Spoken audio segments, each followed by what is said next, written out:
بسم اللہ الرحمن الرحیم یا ایہا الذین آمنوا اتقوا اللہ ولتنظر نفس ما قدمت لغد واتقوا اللہ ان اللہ خبیر بما تعملون۔ اے ایمان والو، اللہ سے ڈرتے رہو اور ہر شخص کو دیکھنا چاہیے کہ اس نے کل یعنی آخرت کے لیے کیا سامان بھیجا ہے، اور ہم پھر کہتے ہیں کہ اللہ سے ڈرتے رہو، بے شک اللہ تمہارے سب اعمال سے خبردار ہے۔ بسم اللہ الرحمن الرحیم، الحمد للہ رب العالمین، والصلاة والسلام على اشرف الانبیاء والمرسلین وعلى آلہ واصحابہ اجمعین ومن تبعہم بإحسان الى یوم الدین۔ قابل صد احترام حضرات شائقین و شائقات سچا پیغام، السلام علیکم ورحمۃ اللہ وبرکاتہ۔ آج کی محفل میراث النبی کے نورانی پروگرام میں آپ کا استقبال ہے۔ اہلا و سہلا مرحبا۔ ہم آپ تمام حضرات و مستورات کا خیر مقدم کرتے ہیں۔ محترم حضرات و خواتین، تعلیم کا آغاز ہو رہا ہے۔ سب سے پہلے آداب تعلیم کا لحاظ کرتے ہوئے تعلیم کی طرف متوجہ ہو جائیں۔ پورے دھیان سے سننا، عمل کی نیت سے سننا اور تبلیغ کی نیت سے سننا، یعنی سنی ہوئی باتیں دوسروں تک پہنچانے کے جذبے سے سننا۔ چند خاص آداب تعلیم ہیں، امید ہے کہ آپ حضرات ان آداب کا ضرور خیال رکھیں گے۔ جزاکم اللہ۔ بسم اللہ الرحمن الرحیم۔ آپ صلی اللہ علیہ وسلم کی انگشتان مبارک سے چشموں کا جاری ہونا۔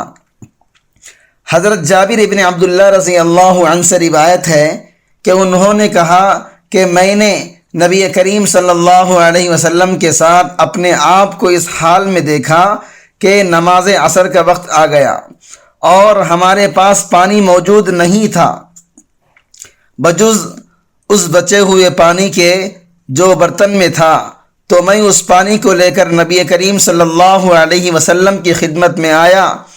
آپ صلی اللہ علیہ وسلم نے اس برتن میں اپنا دست مبارک داخل کیا اور اپنی انگلیوں کو کھول دیا اور فرمایا، تم لوگ وضو کرنے کے لیے آ جاؤ، برکت اللہ رب العزت کی جانب سے ہے۔ چنانچہ لوگوں نے وضو کیا اور اسے پیا، اور ہم 1400 آدمی تھے۔ 100 مقدار طعام سے 40 افراد کا شکم سیر ہو کر کھانا کھانا۔ حضرت علی رضی اللہ عنہ سے روایت ہے کہ جب آیت کریمہ وَأَنذِرْ عَشِيرَتَكَ الْأَقْرَبِينَ، اے نبی آپ اپنے قریب رشتہ داروں کو ڈراؤ، نازل ہوئی، یعنی وَأَنذِرْ عَشِيرَتَكَ الْأَقْرَبِينَ والی آیت نازل ہوئی، تو اس کے بعد آپ صلی اللہ علیہ وسلم نے فرمایا، ایک بکری کے پائے اور 1 سا غلے کا طعام تیار کرو اور 1 برتن دودھ بھی رکھو، پھر اقربا یعنی اولاد عبد المطلب کو بلا لاؤ۔ تو میں نے تعمیل کی، یعنی آپ صلی اللہ علیہ وسلم کے بات پر عمل کیا، اور وہ تمام کے تمام لوگ آ گئے، جن کی تعداد 40 یا 41 تھی۔ ان لوگوں میں نبی کریم صلی اللہ علیہ وسلم کے چچا یعنی حضرت عباس رضی اللہ عنہ اور ابو لہب بھی موجود تھے۔ میں نے ان کے سامنے گوشت کا بڑا پیالہ رکھا۔ نبی کریم صلی اللہ علیہ وسلم نے اس میں سے 1 بوٹی لی اور دانتوں سے توڑ کر پیالے میں بکھیر دیا اور فرمایا، بسم اللہ کر کے شروع کیجئے۔ تو سب مہمانوں نے پیٹ بھر کر کھانا کھایا، مگر کھانا تقریباً ویسا ہی موجود اور باقی تھا۔ اس کے بعد فرمایا، علی سب کو دودھ پلاؤ۔ تو میں نے 1 پیالہ دودھ سب کو پلایا، سب نے سیر ہو کر پیا، حالانکہ وہ دودھ مقدار میں صرف 1 آدمی کے لیے کافی تھا۔ اس کے بعد نبی کریم صلی اللہ علیہ وسلم نے دعوت اسلام پیش کی۔ آپ صلی اللہ علیہ وسلم کا بدلہ لینے کے لیے اپنے آپ کو پیش کرنا۔ حضرت ابو لیلہ فرماتے ہیں کہ حضرت اسید ابن حضیر رضی اللہ عنہ بڑے نیک، ہنسمکھ اور خوبصورت آدمی تھے۔ ایک مرتبہ وہ حضور صلی اللہ علیہ وسلم کے پاس بیٹھے ہوئے باتیں کر کے لوگوں کو ہنسا رہے تھے۔ اتنے میں حضور صلی اللہ علیہ وسلم نے ان کے پہلو میں انگلی ماری۔ انہوں نے کہا، آپ کے مارنے سے مجھے درد ہو گیا۔ حضور صلی اللہ علیہ وسلم نے فرمایا، بدلہ لے لو۔ انہوں نے کہا، اے اللہ کے نبی، آپ نے تو قمیص پہنی ہوئی ہے اور میرے جسم پر کوئی قمیص نہیں تھی۔ حضور صلی اللہ علیہ وسلم نے اپنی قمیص اوپر اٹھا لی۔ یہ بدلہ لینے کے بجائے حضور صلی اللہ علیہ وسلم کے سینے سے چمٹ گئے اور حضور صلی اللہ علیہ وسلم کے پہلو کو بوسہ دینا شروع کر دیا اور پھر یوں کہا، اے اللہ کے نبی، میرے ماں باپ آپ پر قربان ہوں، میرا مقصد تو یہی تھا، بدلہ لینے کا تذکرہ تو میں نے ویسا ہی کیا تھا، مقصد آپ کو بوسہ لینا تھا۔ صحابہ کرام کے درمیان افضلیت کے اعتبار سے ترتیب، علماء اہل سنت والجماعت کا اس بات پر اتفاق ہے کہ نبی کریم صلی اللہ علیہ وسلم کے وصال کے بعد حضرت ابوبکر صدیق رضی اللہ عنہ تمام امت میں سب سے افضل ہیں۔ آپ کے بعد حضرت عمر فاروق رضی اللہ عنہ، پھر حضرت عثمان غنی رضی اللہ عنہ، پھر حضرت علی مرتضیٰ رضی اللہ عنہ، پھر باقی عشرہ مبشرہ، پھر اہل بدر، پھر اہل احد، پھر باقی تمام اہل بیت الرضوان، پھر تمام صحابہ کرام۔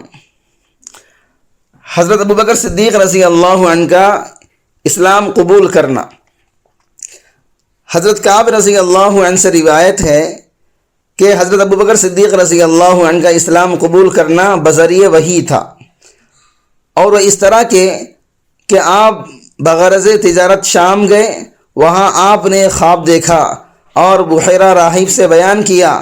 بحیرہ راہب نے پوچھا، تم کہاں کے رہنے والے ہو؟ انہوں نے جواب دیا، تہامہ کے شہر مکہ کا۔ بحیرہ نے سوال کیا، تمہارا تعلق کس قبیلے سے ہے؟ حضرت ابوبکر صدیق رضی اللہ عنہ نے فرمایا، قبیلہ قریش سے۔ بحیرہ نے پھر سوال کیا، آپ کا ذریعہ معاش کیا ہے؟ حضرت ابوبکر صدیق رضی اللہ عنہ نے جواب دیا، تجارت ہے۔ بحیرہ راہب نے اپنے سوالات کے جواب پانے کے بعد خواب کی تعبیر کی کہ اللہ تعالیٰ تمہارے خواب کو حقیقت بنا کر مشاہدے میں اس طرح لائے گا کہ تمہاری قوم میں سے ایک نبی کو مبعوث فرمائے گا اور تم اس نبی کے صاحب معتمد اور مشیر اعلیٰ رہو گے اور وفات کے بعد خلیفہ نبی بنو گے۔ حضرت ابوبکر صدیق رضی اللہ عنہ نے اس واقعہ تعبیر و خواب کو پوشیدہ ہی رکھا، یہاں تک کہ نبی کریم صلی اللہ علیہ وسلم مبعوث ہوئے۔ اس وقت حضرت ابوبکر صدیق رضی اللہ عنہ حاضر ہوئے اور عرض کیا، اے آقا صلی اللہ علیہ وسلم، آپ کے دعوی نبوت کی دلیل کیا ہے؟ نبی کریم صلی اللہ علیہ وسلم نے فرمایا، وہ خواب جس کو تم نے شام میں دیکھا تھا۔ آپ یہ جواب سن کر نبی کریم صلی اللہ علیہ وسلم سے چمٹ گئے، پیشانی پر بوسہ دیا اور سمع و طاعت اور استجابت اور شہادت کے ملے جلے جذبات کے ساتھ کہا، اشہد انک رسول اللہ، میں گواہی دیتا ہوں کہ بے شک آپ اللہ کے رسول ہیں۔ محترم ناظرین کرام، اس دینی اور ایمانی بیان کو سننے کے دوران ہی اس کو لائک کر دیجئے اور شیئر بھی کر دیجئے تاکہ دوسرے بھی اس سے فائدہ اٹھا سکیں۔ اللہ آپ کو جزائے خیر عطا فرمائے۔ سیدنا ابوبکر صدیق رضی اللہ عنہ اور شجاعت۔ شجاعت کے لغوی معنی ہیں بہادری، اور علم اخلاق کی اصطلاح میں قوت غضبی کے عقل اور اعتدال کے ساتھ استعمال کرنے کا نام شجاعت ہے۔ قاضی عیاض رحمۃ اللہ علیہ الشفا میں شجاعت کی تعریف یوں بیان کی، یعنی قوت غضبی کی زیادت اور اس کے تابع عقل ہونے کی شجاعت کہتے ہیں۔ شجاعت کا شمار اخلاق فاضلہ میں ہوتا ہے، اور یہی صفت عزم اور استقلال اور حق گوئی اور بے باکی کی بنیاد ہے۔ یہ صفت رسول اکرم صلی اللہ علیہ وسلم کے بعد حضرت ابوبکر صدیق رضی اللہ عنہ میں بدرجہ کمال پائی جاتی تھی۔ دیکھنے میں آپ کمزور معلوم ہوتے تھے، لیکن اپنی قوت ایمان کی بدولت انتہائی طاقتور تھے۔ اللہ کے سوا کسی سے نہیں ڈرتے تھے۔ راہ حق میں وہ بڑے بڑے خطرے کو خاطر میں نہ لاتے تھے۔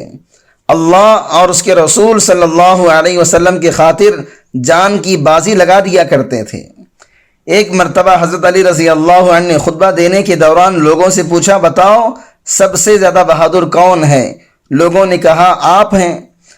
حضرت علی رضی اللہ عنہ نے فرمایا، لیکن میں اپنے برابر کے مد مقابل سے لڑتا ہوں، یہ بتاؤ کہ سب سے زیادہ بہادر کون ہے؟ لوگوں نے عرض کیا، آپ ہی بتا دیجئے۔ فرمایا، حضرت ابوبکر صدیق رضی اللہ عنہ سب سے بہادر تھے۔ غزوہ بدر میں ہم لوگوں نے رسول اکرم صلی اللہ علیہ وسلم کے لیے ایک سائبان بنایا، پھر باہم مشورہ کیا کہ ہم میں سے ایک آدمی کو ہر وقت حضور صلی اللہ علیہ وسلم کی حفاظت پر کمر بستہ رہنا چاہیے۔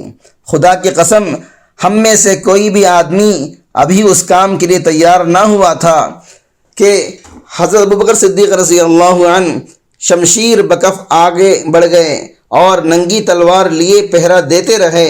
اگر کوئی مشرک اس طرف کا رخ کرتا تو فوراً وہ اس پر جھپٹ پڑتے۔ اسی طرح ایک مرتبہ مشرکین نے رسول اکرم صلی اللہ علیہ وسلم کو اپنے نرغے میں لے لیا۔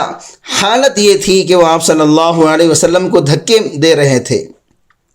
اس وقت حضرت ابوبکر صدیق رضی اللہ عنہ ہی تنے تنہا آگے بڑھے، مشرکین کو مار مار کر پیچھے ڈھکیلتے اور کہتے جاتے، تم پر افسوس ہے، تم اس آدمی کو مار رہے ہو جو کہتا ہے میرا رب اللہ ہے۔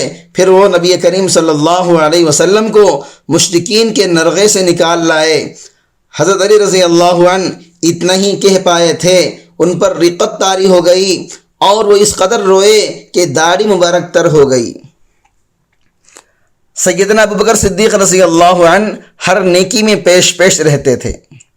ایک دن حضرت ابوبکر صدیق رضی اللہ عنہ اور بہت سے دوسرے صحابہ کرام بارگاہ رسالت میں حاضر تھے۔ ایک حضور صلی اللہ علیہ وسلم نے حاضرین مجلس سے مخاطب ہو کر پوچھا، آج تم میں سے کون روزے دار ہے؟ حضرت ابوبکر صدیق رضی اللہ عنہ نے عرض کیا، اے اللہ کے رسول، میں روزے سے ہوں۔